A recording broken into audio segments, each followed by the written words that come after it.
Exam में सीधे question आ जाता है कि चौथी अनुसूची में क्या लिखा है, या फिर भूमि सुधार संविधान की किस अनुसूची में लिखा गया है। तो मेरा वादा है आपसे कि ये क्लास देखने के बाद आपका संविधान की अनुसूची जो है 12, उसमें से एक भी क्वेश्चन नहीं छूटेगा। बस 12 से 15 मिनट रुक करके क्लास को पूरा देख लेना, एक भी क्वेश्चन आपका छूटने वाला नहीं है। ठीक है, तो शुरू करते हैं हम लोग अनुसूची।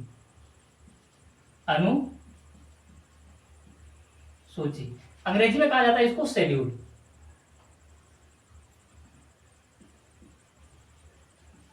शेड्यूल पहले जब संविधान हमारा बनकर के तैयार हुआ था तो उसमें जो अलग से अनुसूचियां जुड़ी गई थी वो थी 8। फिर चीजें बढ़ती गई तो संविधान में संशोधन भी करना पड़ा, तो अनुसूचियां भी बढ़ा करके अब कर दी गई हैं 12। अब इस समय वर्तमान का जो संविधान है उसमें कितनी अनुसूचियां हैं, तो 12। लेकिन मूल संविधान में कितनी अनुसूचियां थी, तो 8 थी। ठीक है, क्वेश्चन यहां से भी बन जाता है कि मूल संविधान में कितनी अनुसूचियां थी, तो 8। लेकिन वर्तमान संविधान में कितनी अनुसूचियां हैं, तो 12। अब हम एक एक करके पढ़ना शुरू करते हैं। देखिए, जो पहली अनुसूची है, अनुसूची 1, यही सो होते हैं, आवाज जा रही है उसमें। अनुसूची 1, अनुसूची 1 में कहा गया है भारत राज्यों का संघ है। एकदम सिंपल सा है, भारत राज्यों का संघ है, संघ यानी कि यूनियन है। भारत राज्यों का क्या है, संघ है। तो अनुसूची 1 में क्या कहा गया है, भारत राज्यों का संघ है, और संघ में कौन सा, तो यूनियन। ठीक है, 1 में क्या कहा गया, तो भारत राज्यों का संघ है, और संघ में कौन सा, तो यूनियन। ये बेसिकली उसके एरिया क्षेत्रफल की बात करता है। किसके, तो क्षेत्रफल की। किस राज्य का कितना क्षेत्रफल होगा, है ना। जम्मू कश्मीर का क्षेत्रफल कितना है, कहां लिखा है, तो अनुसूची 1 में। उत्तर प्रदेश का क्षेत्रफल कितना है, ये कहां लिखी गई बात, अनुसूची 1 में। ठीक है, तो और बात करते हैं हम लोग। अब आते हैं अनुसूची 2 की तरफ। अनुसूची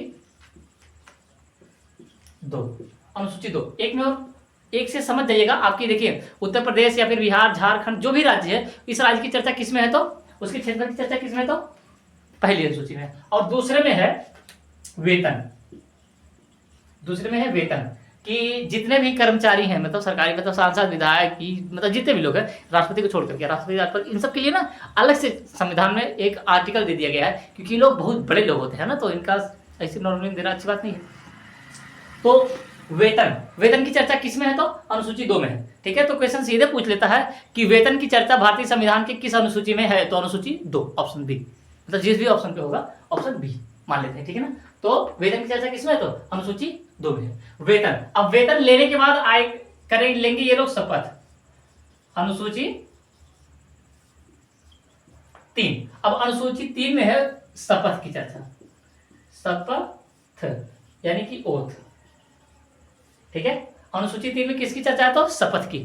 पहले में है भारत राज्यों का संघ और उसके क्षेत्रफल की चर्चा है, एरिया की। और दूसरे में क्या है, तो वेतन।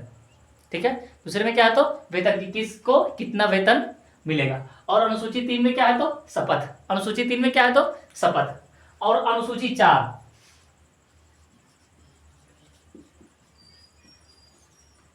अनुसूची 4 याद रखना, अगर राष्ट्रपति के शपथ की चर्चा करेगा तो ये अनुसूची में नहीं जाएगा, उसके लिए आर्टिकल है। किस आर्टिकल में, आप ये कमेंट करके बताना। 52 से लेकर के, ठीक है, 52 से लेकर के 61, इन्हीं के बीच में है। अब किस जगह पर है आप कमेंट कर देना। ठीक है, तो चौथी में क्या है, तो राज्यसभा में सीट। राज्यसभा में सीट, किस राज्य को कितनी सीट दी जाएंगी, ये कहां लिखी गई है, अनुसूची 4 में।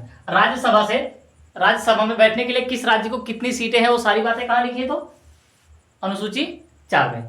याद रहेगा ना। पहले में क्या है, तो भारत राज्यों का संघ है, और संघ उसका क्षेत्र, मतलब उसके जो क्या है, क्षेत्रफल है। ठीक है, और दूसरे में क्या है, तो वेतन। किसके वेतन की चर्चा नहीं है, तो राष्ट्रपति के। प्रधानमंत्री को कितना वेतन मिलेगा, यही में लिखा है। ठीक है, और अनुसूची 3 में क्या है, तो शपथ यानी कि ओथ। कौन कौन से शपथ लेगा, शपथ लेते हैं ना, कि मैं शपथ लेता हूं कि जब तक मौका मिलता रहेगा तब तक लूटता रहूंगा। ठीक है ना। और अनुसूची 4 में क्या है, तो राज्यसभा में सीट, किस राज्य को कितनी सीटें दी जाएंगी, ये बातें कहां लिखी हैं, तो अनुसूची 4 में। ठीक है, आपका क्वेश्चन छूटना नहीं चाहिए भाई, आराम से देखो। ठीक है, स्क्रीनशॉट ले लो इसका। ठीक,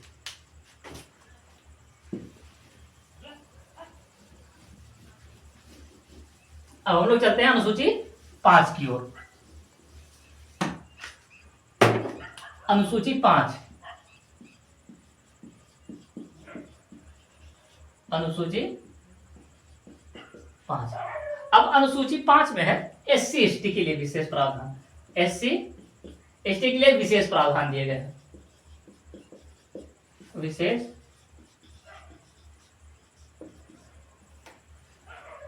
प्रावधान दिए गए। किसके लिए? तो SC ST के लिए विशेष कुछ चीजें छूट, कुछ चीजों में छूट दी गई है। किसके? किसको? SC ST वालों को। ठीक है, किसमें? तो अनुसूची 5 में। अब चलते हैं हम लोग अनुसूची 6 की ओर।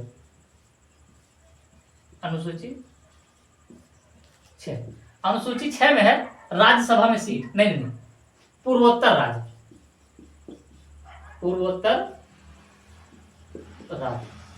ठीक है, अनुसूची 8 में, अनुसूची 6 में क्या है? तो पूर्वोत्तर राज्य। क्योंकि देखो पूर्वोत्तर राज्य को ना छूट दे दी गई, मतलब कि विशेष प्रावधान दिए गए पूर्वोत्तर राज्य को। ठीक है ना, क्योंकि देखो जब देश आजाद हुआ तो ये राज्य पीछे, पूर्वोत्तर राज्य के बहुत पिछड़े राज्य थे। पूर्वोत्तर राज्य क्या थे? बहुत ज्यादा पिछड़े राज्य थे, इसीलिए इनको क्या कर दिया गया, मतलब कि कुछ विशेष प्रावधान दे दिए गए। कौन कौन से राज्य पिछड़े हुए थे? तो असम, मेघालय, त्रिपुरा और मिजोरम, 4 राज्य याद रखना। यही 4 राज्यों के लिए क्या है? विशेष प्रावधान। इसमें पूर्वोत्तर राज्य के जो लोग हैं उनको क्या कर दिया गया, ताकि आगे बढ़ने का मौका दिया, कुछ इनको दिया, अलग से छूट दे दी गई है। ठीक है, किसमें? तो अनुसूची 6 में। अब आते हैं अनुसूची 7, अनुसूची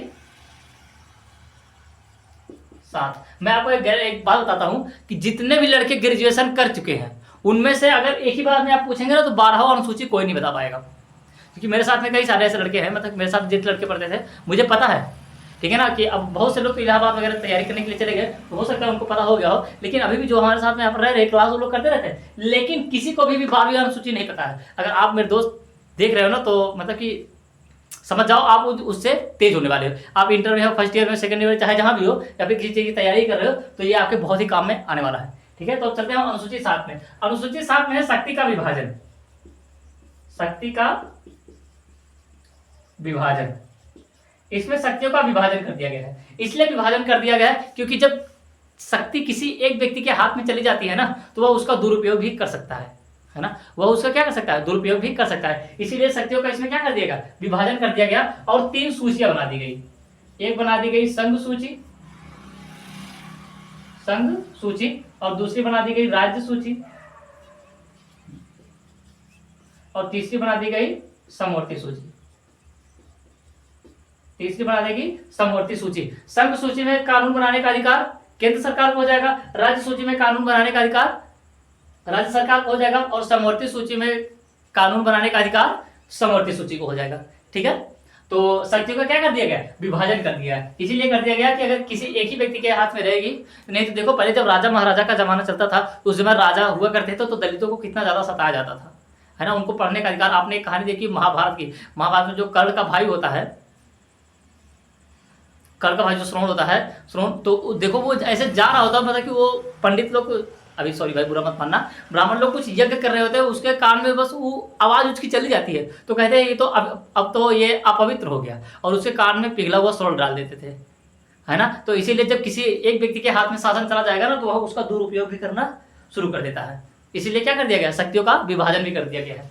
शक्तियों का क्या कर दिया गया है? विभाजन कर दिया गया है। ठीक है, अब आते हैं हम लोग अनुसूची 8 की ओर। अनुसूची 8, अनुसूची 8 में है भाषा। ठीक है, अनुसूची 8 में है तो भाषा, और भाषा कितनी है तो 22।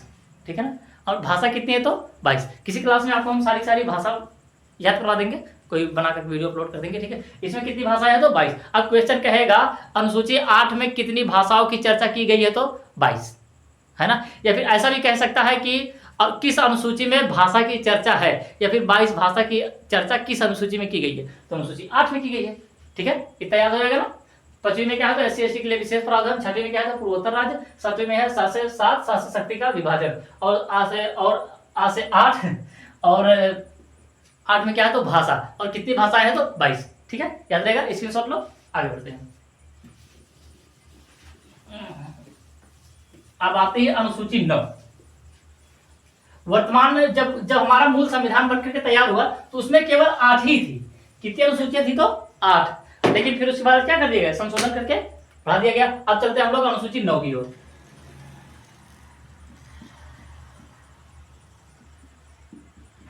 अनुसूची 9, अनुसूची 9 में है। देखो अब संशोधन होगा कि नहीं होगा?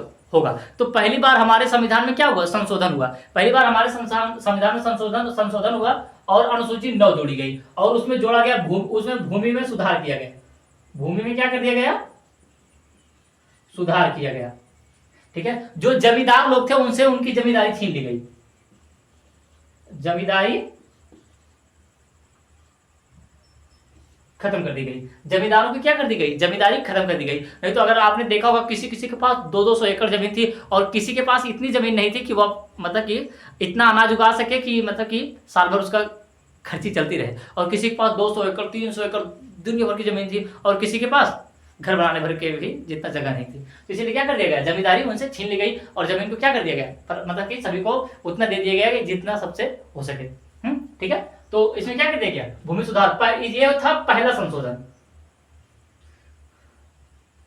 पहला संशोधन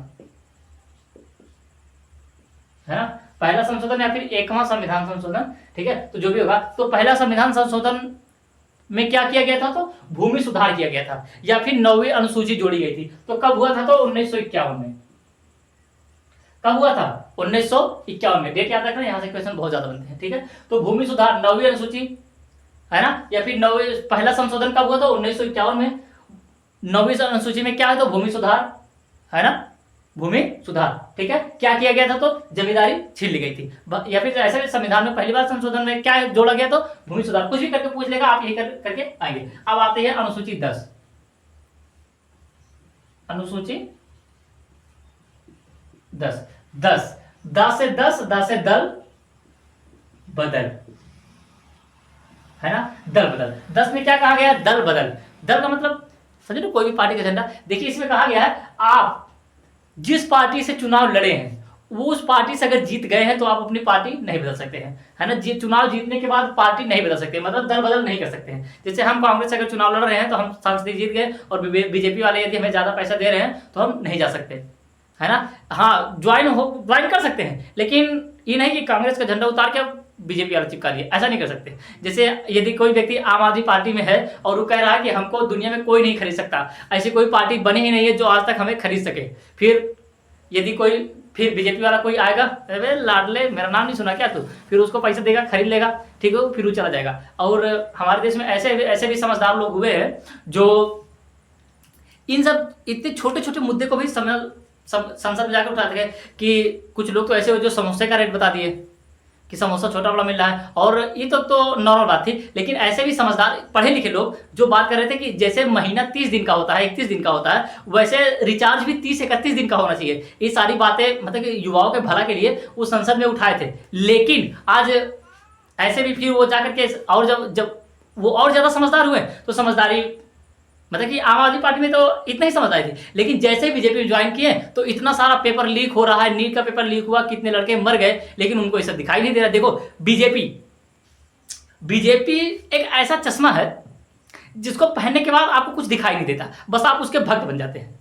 चश्मा जैसे आप लगा लिए तो आप हो जाएंगे अंधे और आप करना शुरू कर देंगे उनकी भक्ति। इसीलिए इन सब के लिए कुछ लोगों ने एक शब्द निकाला है जिसे कहा जाता है अंधभक्त, ठीक है ना। जैसे ही आप बीजेपी का चश्मा लगा लेंगे तो आपको कुछ दिखाई नहीं देगा, सिर्फ सामने दिखाई देगी तो बीजेपी, क्योंकि आप हो जाएंगे अंधे और बीजेपी के हो जाएंगे भक्त। इसीलिए लोगों ने एक शब्द बनाया है जिसका नाम रखा है अंध भक्त, ठीक है। आप बात समझ रहे होंगे, ठीक है। तो 10 क्या है? 10 है दल, 10 यानी कि दल बदल। आप दल बदल नहीं कर सकते। यह था 52वां संविधान संशोधन, 52वां संशोधन, ठीक है। 52वां संविधान संशोधन। ये कब हुआ था आप कमेंट में करके बताइएगा, क्योंकि हम पहला बार बता दिए हैं, ठीक है। ये कब हुआ था आप कमेंट में जरूर बताइएगा। अब आता है हमारी अनुसूची 11, अनुसूची 11, अनुसूची 11। अनुसूची 11 में है ग्राम पंचायत, ग्राम पंचायत। ग्राम पंचायत मतलब कि गांव की देखरेख करने के लिए, उसमें विकास करने के लिए ग्राम पंचायत बनाई गई है। नहीं तो देखो केंद्र सरकार गांव में देखने नहीं आएगी, राज्य सरकार भी गांव में देखने नहीं आएगी। वो बड़ा बड़ा रोड बना देगी, गांव कहाँ नालियाँ टूटी है, कहाँ सड़क, मतलब जो कुछ भी होगा उसको देखने के लिए कौन आएगी? लोकल अथॉरिटी, मतलब जिससे ग्राम पंचायत होगी, ठीक है। तो देखो अम्बेडकर साहब मतलब बाबा साहब अम्बेडकर कह रहे थे कि ग्राम पंचायत नहीं होनी चाहिए, नहीं तो सारा पैसा जो मुखिया खा जाएगा। और आज की बात आज हकीकत हो गया। लेकिन गांधी जी कह रहे थे कि साहब आपकी बात तो सही है, लेकिन सारा पैसा थोड़ी खाएगा, कुछ तो गांव के विकास के लिए लगाएगा। तो कह रहे थे नहीं। तो फिर उसके बाद आए राजेंद्र प्रसाद आए, कह रहे कि साहब एक काम करिए, इसको बाद में रख दीजिए, जिसका मन करेगा लगाएगा, नहीं लगाएगा। तो फिर बाद में फिर ये ग्राम पंचायत क्या बोला, और ग्राम पंचायत में टोटल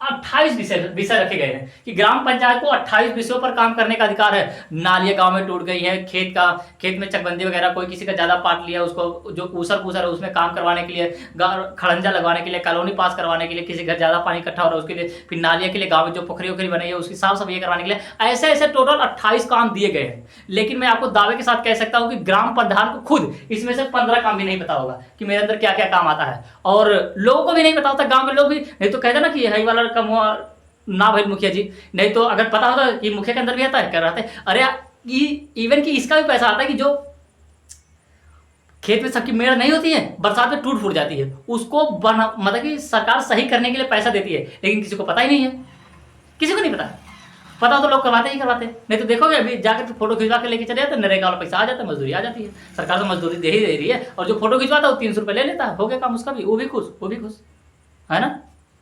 तो बराबरी होगी ना। तो 11 में देखो, और मैं क्या ही कहने वाला था, बहुत सारी बातें अभी देखो। हाँ मैं सर अभी तो मेरे घर पे लोग चले जाएंगे ना, तो हाँ लड़कों बहुत ज्यादा बोल रहा है, ठीक है ना। अब हम लोग चलते हैं अनुसूची 12 में।